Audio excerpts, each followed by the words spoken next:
Assalamu alaikum wa rahmatullah et bienvenue dans cette nouvelle vidéo d'actualité sur le Maroc. Dans un monde où les grandes puissances d'hier se replient, dans un monde où les équilibres industriels se redessinent, certaines décisions marquent un tournant silencieux mais décisif dans l'histoire des nations. L'annonce de l'implantation de la première usine de Tesla en Afrique, précisément au Maroc, en est une. Pourquoi? Car derrière cette annonce, derrière cette rumeur de l'arrivée de Tesla au Maroc, il y a une reconnaissance, celle du Maroc comme futur acteur incontournable de l'industrie verte internationale. Ce projet très important, ce projet d'envergure, évalué à 5 milliards de dollars, avec 25 000 emplois créés, ne vient pas de nulle part, il ne tombe pas du ciel, ce n'est pas un hasard. Il s'inscrit dans une vision stratégique voulue par le Maroc. Il s'inscrit dans une lecture fine des transformations globales et des ruptures qui redéfinissent les chaînes de valeur industrielle. Il faut comprendre pourquoi Tesla, ce géant planétaire, ce leader de la voiture électrique, a choisi de poser ses fondations au Maroc. Il faut le comprendre. Pour cela, revenons à Tesla. Tesla, c'est une entreprise qui a été fondée en 2023. Une entreprise qui a bouleversé l'ordre établi dans l'industrie automobile en moins de 2 décennies, imposant de nouveaux standards, de nouvelles performances et surtout une rupture technologique fondée sur l'intégration verticale et la maîtrise des batteries lithium. Donc, si Tesla a réussi là où tant d'autres ont échoué, c'est d'abord par sa capacité à articuler technologie de pointe, puissance narrative, audace industrielle, souvent incarnée par une figure aussi atypique que clivante, Elon Musk. Elon Musk, c'est un entrepreneur sud-africain, visionnaire, parfois jugé fantasque, mais Musk a su inscrire Tesla dans une temporalité politique plus large, celle de la transition énergétique, de la souveraineté technologique et de l'imaginaire post-pétrole. Or, cette temporalité devient aujourd'hui la ligne d'horizon de toutes les puissances industrielles dans le monde, qu'elles soient américaines, européennes ou asiatiques. Donc, Tesla ne regarde pas seulement où produire moins cher, mais où produire demain, parce que c'est un enjeu d'avenir, les voitures électriques.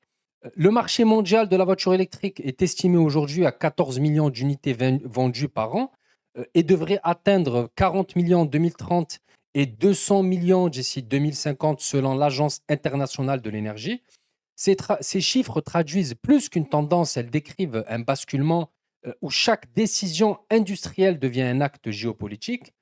Si vous suivez mes vidéos, si vous suivez mes analyses, si vous suivez mes prises de parole depuis un moment, vous savez que je défends une lecture géopolitique des faits économiques. Le but de cette chaîne YouTube, ce n'est pas d'applaudir toutes les décisions marocaines, ce n'est pas d'applaudir le Maroc dans toutes les questions, mais c'est de défendre les intérêts du Maroc indépendamment des prises de décision de ceux qui le gouvernent. Donc, si ce contenu vous plaît, vous éclaire, si vous voulez que ce travail d'analyse continue d'exister dans un espace indépendant, abonnez-vous. Ce n'est pas un simple clic, c'est un engagement pour une prise de parole libre, marocaine, informée et ancrée dans les enjeux de notre temps. Revenons à notre sujet.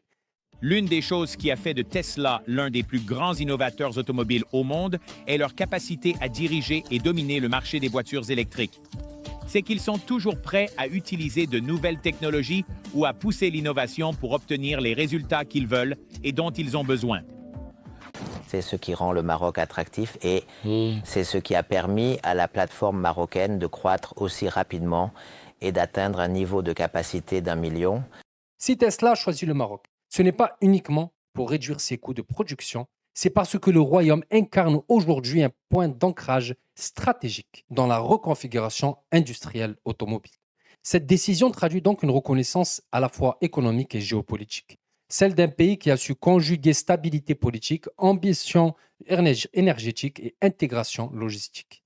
L'industrie marocaine aujourd'hui, c'est 11 milliards de dollars, c'est plus de 700 000 véhicules produits en 2023. Aujourd'hui, le Maroc est donc le premier constructeur automobile d'Afrique. L'industrie automobile, c'est le deuxième exportateur du pays derrière les phosphates.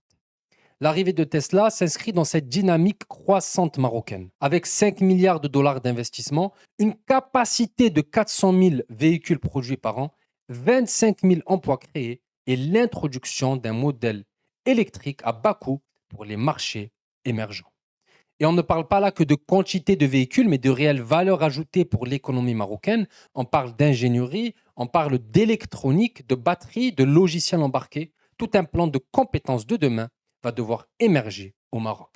Et c'est là que le défi commence. C'est là que les problèmes même commencent. Car si Tesla peut apporter des capitaux, des technologies et une visibilité mondiale, elle ne peut pas et elle ne doit pas devenir un substitut à une politique industrielle souveraine marocaine. Le Maroc devra accompagner cette implantation par une montée en puissance de son système éducatif technique, par une stratégie d'industrialisation de tous ses territoires et par un renforcement de sa recherche et développement.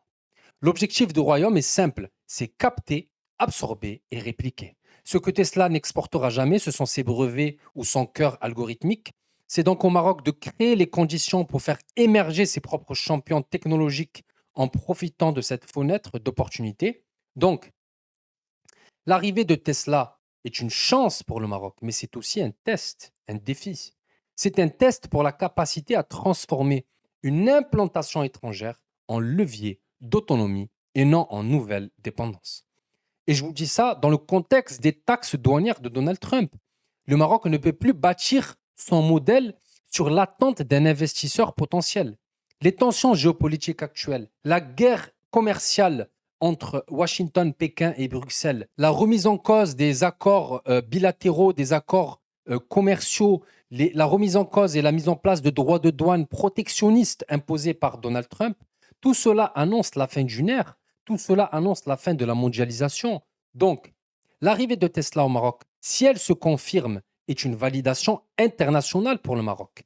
Mais c'est aussi une alerte pour le pays. Car derrière l'enthousiasme d'un projet de 5 milliards de dollars se dessine en fond une question: jusqu'à quand le Maroc dépendra-t-il de l'implantation d'industriels étrangers? Oui, Tesla est un mastodonte. Oui, son arrivée est une bonne nouvelle pour l'économie marocaine car elle va accélérer la transition énergétique du pays. Mais dans notre contexte international où les États-Unis réactivent une politique protectionniste brutale avec des hausses de droits de douane qui basculent les marchés, le Maroc ne peut plus se contenter d'être une base d'assemblage. Le Maroc doit devenir un pays d'innovation, de conception et de stratégie. Et cela ne viendra ni de Tesla, ni de la Chine, ni de l'Europe, cela viendra de nous ou cela ne viendra pas. Le Maroc doit transformer cette opportunité en moteur de souveraineté en misant sur la formation, en misant sur la recherche et la montée en gamme de ses entreprises locales. C'est à cette condition qu'à l'horizon 2045 ou 2050, nous pourrons parler d'un Maroc producteur et non plus simplement d'un Maroc accueillant. Car, et retenez bien ça, c'est très important, s'il est essentiel de savoir attirer les géants de ce monde, il est encore plus vital de préparer le jour où ces géants partiront et que le Maroc, lui, restera. Barakallahu fikum, la jazikum bi khair. Wassalamu alaikum wa rahmatullah.